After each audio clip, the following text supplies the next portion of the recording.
দোয়া কবুলের আমল কি? দোয়া কবুলের আমল হলো তুমি যখন দোয়া করবা, ওই দোয়া করার আগ মুহূর্তে তুমি সূরা ইয়াসিন 41 বার পাঠ করবা। আর সূরা ইয়াসিন 41 বার পাঠ করার পরে যদি তুমি আল্লাহ দরবারে দোয়া করতে পারো, তাহলে আল্লাহ তাআলা তোমার দোয়া কবুল করে নেবেন।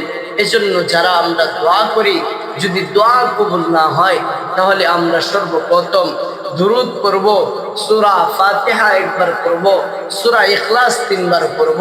পড়ার পর আমরা 41 বার সূরা ইয়াসিন পড়ে আমরা আল্লাহ তাআলার দরবারে যেটাই চাইবো, আল্লাহ তাআলা ওইগুলা কবুল করে নেবেন। আল্লাহ দুনিয়াতে মানুষের সবচেয়ে বেশি প্রয়োজন হলো দোয়া কবুল। দোয়া যদি কবুল করতে চান, আল্লাহ তাআলার দরবারে অনেক মানুষ আছে দুনিয়াতে দোয়া করে কিন্তু দোয়া কবুল হয় না। যখন মানুষ বিপদ মুসিবতে পড়ে যায়, ওই বিপদ মুসিবতে যখন মানুষ দোয়া করে, দোয়া যদি কবুল না হয়, তাহলে অনেক আরো বেশি বিপদে পড়ে যায়।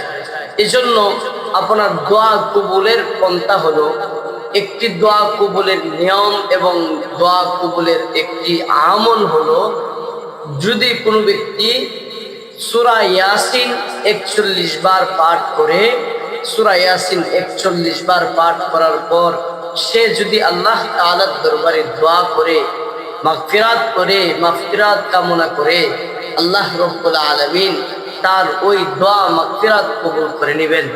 এজন্য যারা দোয়া করলে দোয়া কবুল হয় না, বলেন হুজুর আমরা অনেক সময় দোয়া করে থাকি কিন্তু দোয়া কবুল হয় না,